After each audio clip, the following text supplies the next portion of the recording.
J'aurais pu commencer ce coup de cœur par une célèbre phrase prononcée par un homme non moins célèbre, mais je vais vous éviter le poncif. L'histoire que vous allez suivre est l'histoire d'un homme célèbre, à savoir le général de Gaulle, mais ce n'est pas lui dont on va parler, c'est de ces hommes de l'ombre. Alors, dans l'ombre certes, mais quand même plutôt dans la lumière, puisqu'il s'agit de ces gardes du corps. Gardes du corps qui l'ont suivi depuis l'origine, ou presque, et qui ont été le garant de sa sécurité. Et Dieu sait que ça n'a pas été une mince affaire, vu le nombre de décisions et d'attentats dans lesquels il a eu maille à partir, et je dois avouer que ça aurait pu être compliqué. Alors, je vais déjà faire un avertissement qui va être le prolongement de ce qu'ont fait les auteurs. Les noms en question, les hommes en question, bien sûr, sont des personnages fictifs. Alors, certes, inspirés de personnages réels que vous retrouverez d'ailleurs en fin d'album. D'ailleurs, ils ont pris le temps de bien décortiquer, faire les parallèles. Ça, c'est super intéressant.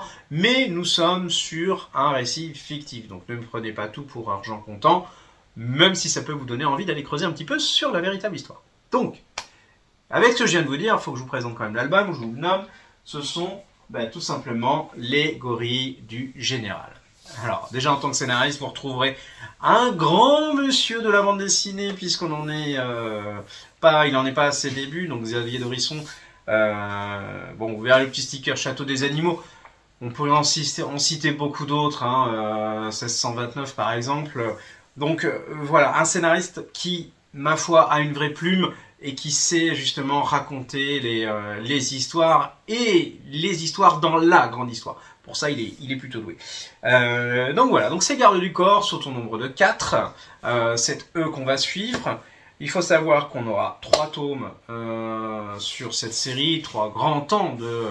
on va dire, du règne de Gaulle, mais aussi les dessous de cette période-là, l'histoire de 4 hommes, des gros bras, des gorilles, comme on les appelait, un terme qui est resté, puisque c'est encore un jargon qu'on utilise à l'heure actuelle. Donc, 4 hommes, plus exactement 3, plus 1, puisque c'est ce moment-là qu'on va découvrir. C'est-à-dire un des 4 historiques qui est remplacé a priori, je vais dire presque mis au secret, en tout cas qui a été gentiment mis au placard, puisqu'il semble avoir fait quelque chose qui lui vaille son détrônement, dirons-nous comme ça.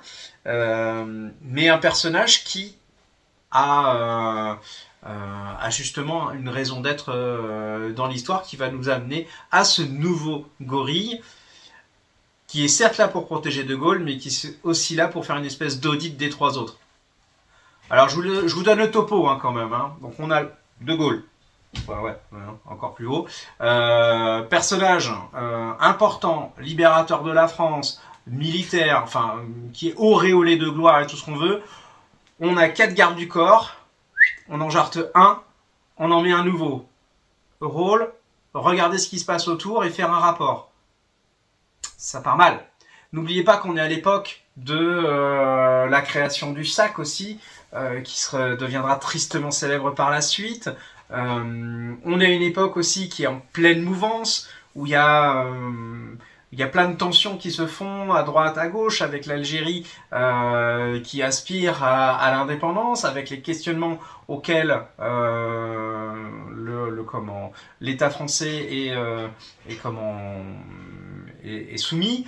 Et puis tout ça qui se fait avec ces hommes qui d'une certaine manière s'en foutent un peu de tout ça, pour le dire grossièrement, mais eux ils ont un rôle, assurer la protection de Gaulle.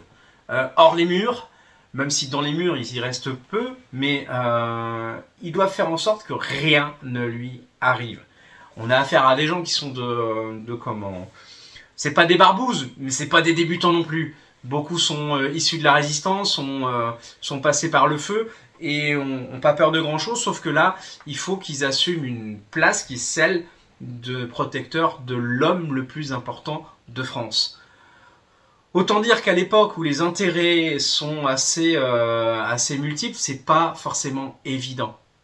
Sachant que il y a la guerre d'Algérie, chacun ses problèmes personnels, il faut rester en même temps intègre. Si l'intégrité n'est pas là, eh bien on est gentiment envoyé. Car qui dit manque d'intégrité dit tout simplement risque de faille dans le système de sécurité. Hein. C'est ni plus ni moins ça. Et c'est en ça qu'on va découvrir nos gorilles, nos gardes du corps, nos personnages qui ont chacun leur particularité. De personnages un peu aux allures de gros bras écervelés, on va s'apercevoir qu'il y a plus que ça chez eux. Leur passé est différent à chacun. Le problème, c'est que parfois, pour pouvoir faire correctement les choses, il faut savoir se salir les mains, faire des choses pas forcément top. Et là, c'est un petit peu là que le bas blesse, puisque c'est aussi l'histoire qui se cache derrière les gorilles du général, la petite histoire qui se cache derrière la grande histoire et qui fera des remous jusqu'à aujourd'hui d'une certaine manière. Donc franchement, c'est un super polar, on découvre plein de choses. Bien sûr, comme je le disais encore une fois, c'est romancé, mais ça va vous amener à creuser, je pense, si vous êtes curieux au niveau de l'histoire. Comme d'habitude, le rythme est impeccable, on se fait vraiment plaisir, les personnages sont hauts en couleur, ils sont attachants. Et ce qui n'était pas évident, sans réussir à notamment glorifier De Gaulle. De Gaulle n'est qu'un personnage dans l'histoire quelque part, puisque vraiment ceux qu'on met en lumière pour une fois, eh bien ce sont ces hommes de l'ombre.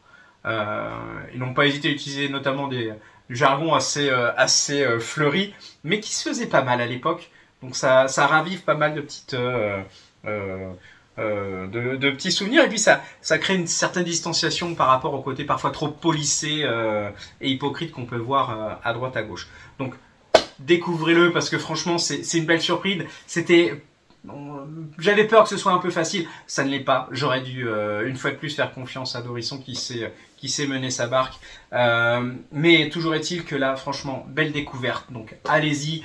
C'est certes une BD un peu classique, mais ça fait du bien parce qu'elle est super bien maîtrisée. Et on est vraiment sur un polar historique, on peut le classer comme ça. Donc franchement, là je pense que vous allez vous faire du bien. En attendant, je vais vous souhaiter une bonne découverte, une bonne lecture, et comme d'habitude, eh bien à bientôt. Allez, au revoir.